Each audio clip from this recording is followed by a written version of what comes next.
Look, I'll be the first to admit I'm pretty late on this one, but you want something done right, it takes some time. Okay, that's not why it took me this long. As I mentioned in my previous video, I'm in the middle of a move, that's why my action figures are all gone. And in the same month that I'm supposed to move, I went on 2 vacation trips, so my life is even more messy than usual, is what I'm trying to say. But here is the RG350, also known as the Retro Game 350 by now. I know most of your retro gaming YouTubers have covered this, but hey, now it's my turn.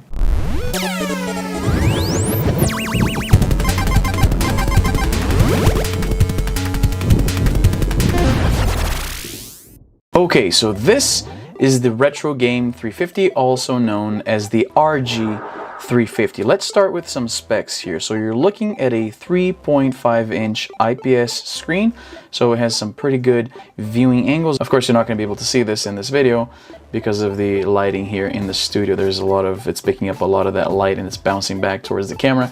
But yeah, it's IPS, so you know what to expect. Great viewing angles. It has a 60 Hertz refresh rate, which, you know, after seeing a couple of these Chinese emulation devices with 30 Hertz refresh rate, it's, pardon the pun, refreshing to see 60 Hertz on a device like this. Oh, that was f***ing terrible. Just take that out, just cut that out. I'll think of something else, just cut that. This little baby is pretty compact. It's not super pocket friendly due to those analog sticks right there, which click by the way, but more on that later. Ooh, I think I put the screen to sleep there. How do I get out of this? There we go. Let's go into the emulators list here. So you have MAME, DOSBox, FBA, which I'm not entirely sure on what this is. There's NES. There's Game Boy right here, Game Boy Color. There's the Genesis emulator right there, Wonderswan, PS1, which came highly recommended. Pico Drive, that's a Sega Genesis / Mega Drive emulator. There's Pocket SNES. There's the Neo Geo Pocket Color there. There's GBA. There's a PC Engine emulator, Neo Geo, and then another MAME emulator right there at the bottom. By pressing the shoulder buttons here, you go to the next option in the menu. So there's a couple of games that have been coded to this version of OpenDingux, which is the most common operating system for these little Chinese emulation devices. I've messed around with a whole bunch of them. So I'm used to some of the games that come up, like OpenTyrian. There's OpenSonic that I haven't seen in a while.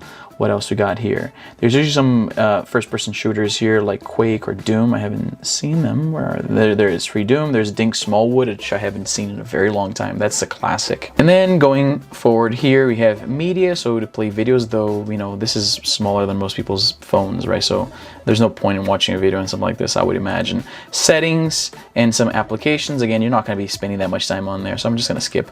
Emulators and games is what you're going to actually be doing with this guy. Let's take a look at the body here. Interestingly, this thing has 2 USB-C ports here. One is to charge, one is to actually plug in another controller, which I haven't tested yet, but I want to do a follow-up on this video because this is going to be more of an early impressions thing, because there's some work that I have to put into this thing for it to be really great, and that's something I didn't quite love about it, but I'm going to get on to that later. There's a mini HDMI port here, so you can output your games to your TV. There is a headphone jack right here, L1, L2, R1, R2, so a full set of shoulder buttons. That's great. In the front here, you got a D-pad, you got the analog stick at the top, and then you have the action buttons, the face buttons, and an analog at the bottom. As you can see, this simulates kind of like the layout on the Nintendo Switch, which I'm not a huge fan of, because the problem is, and this is a problem with the Nintendo Switch as well, right? The analog being down here, it pushes your hand outwards, so your thumb can sit right on the analog. That puts your hand at a weird position. Like this right here, it's comfortable. You put your hand right here, and your thumb is right on the analog. On the Nintendo Switch, that makes sense because the Nintendo Switch was designed so that the controllers, the Joy-Cons, could be detached and used as a separate controller. On something like this, there really is no point for it to be like this. The analogs could have been at the top here with the face buttons at the bottom that have been much more comfortable. It looks like they just wanted to mimic the look of the Nintendo Switch. At the bottom here, we have the speaker grills, you have the power button, there is a slot for an SD card. It has an internal SD card right inside the device itself, and there's the volume rocker here and a reset button. The volume rocker also doubles as the brightness control. By pressing power and holding the up and down volume button, you can toggle the brightness on the screen. So there's that.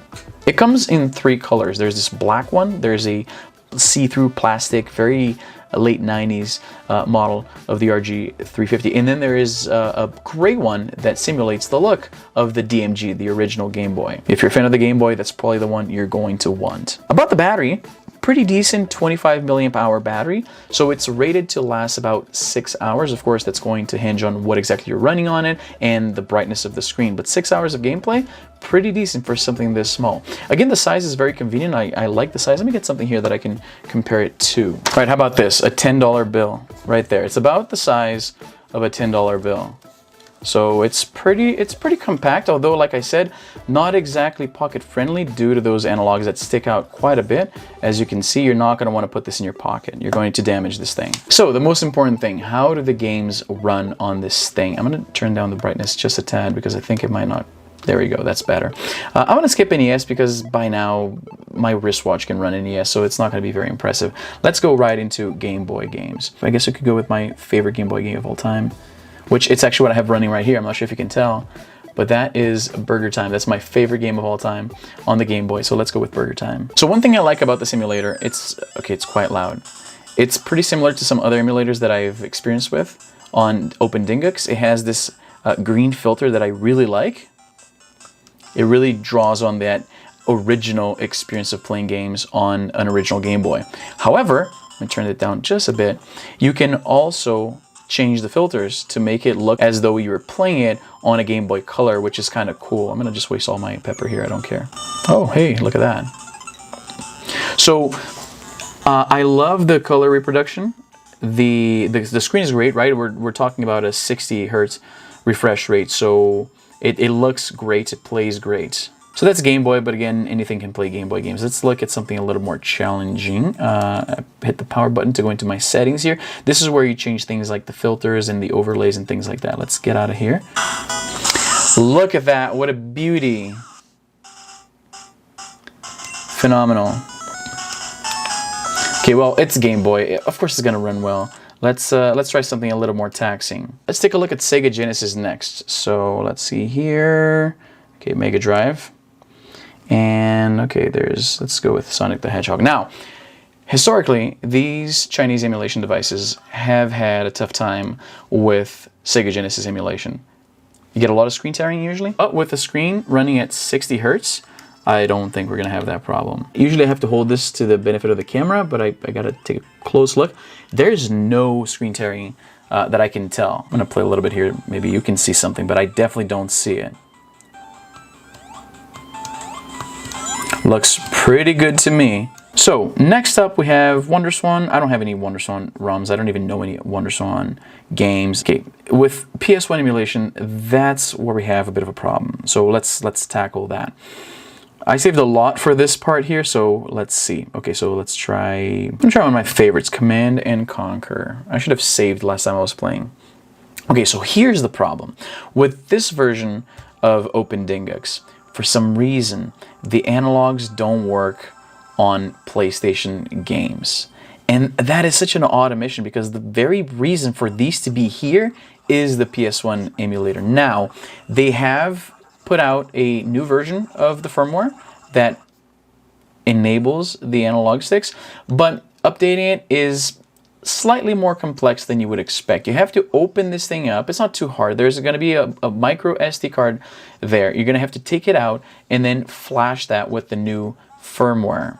Right now, I think the most current version is 1.5, but don't quote me on that. I could be wrong. Haven't had the chance to do that yet because I wanted to give this a fair shake at this stage. Okay, this is a game that takes way too long to get into things, so that should not have been the one that I picked. Let's try something a little bit faster. It's a shame because Command & Conquer is one of my favorite games ever. How about some Mortal Kombat 4?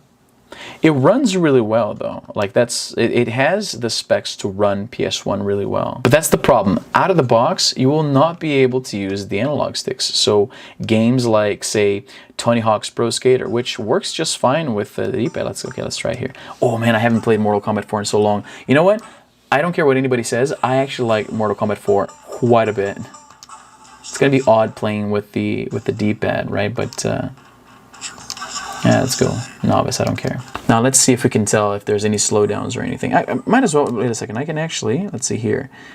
Course settings. Let's see if I can have the show FPS. There we go. Okay.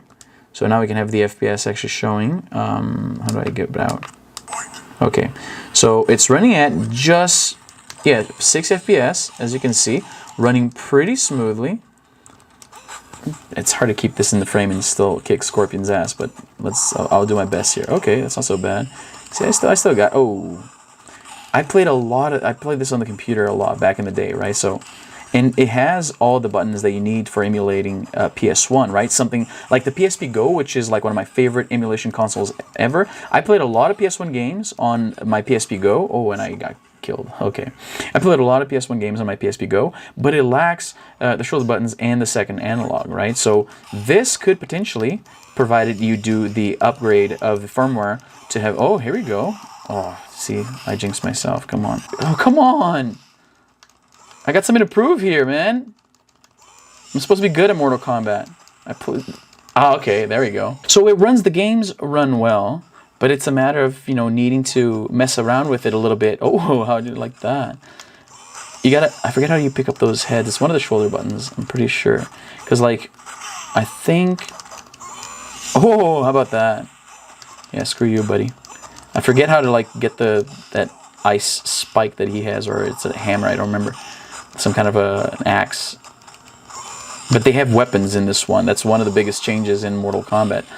The weapons in 4. I don't know why people hated 4 so much. I quite like it, actually. I don't remember any of the combos. Oh, hey, how about that? There we go. So yeah, it runs PS1 really well, something that a lot of these Chinese emulation devices struggle with. We got a Gba Emulator as well, but I mean, Gba is not a particularly hard system to emulate, so didn't anticipate this would be tricky at all. I gotta say, this thing is pretty flexible. It emulates quite a bit.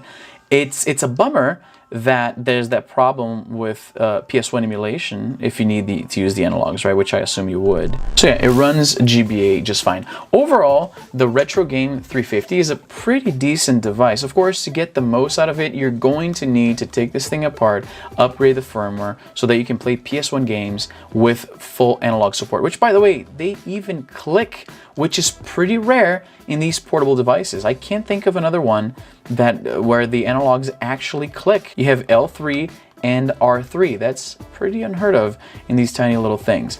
Overall, I like it a bunch. I'm gonna have to do a follow-up. Overall, I like it a bunch. I'm going to have to do a follow-up and, you know, like I said, upgrade the firmware so that I can actually jump into, like, as you can see here, this is what I don't get. It works outside of the PS1 emulator. It works in other emulators, but it doesn't work where it matters the most, which is the PS1 emulator. A bit of a bummer. I'm a huge fan of the Warcraft 2 port for the PS1. In fact, I did a whole video on console RTS. It's going to be on the card there at the top for you to check it out. Unfortunately, playing something like Command & Conquer, Red Alert, or Warcraft 2 on the D-pad is a bit of a chore. But considering you can fix that, it's got that beautiful IPS screen, the battery's pretty decent as well. This is a solid pickup. I'm gonna leave links in the description of where you can buy your own RG350. Expect to follow up once I figure out how to upgrade the firmware here. And that's it. As always, I hope you guys enjoyed this video. Follow me on social media, hit like and subscribe. That helps the channel out like crazy. And that's all the time I have for today. I'm Izzy and I'm done.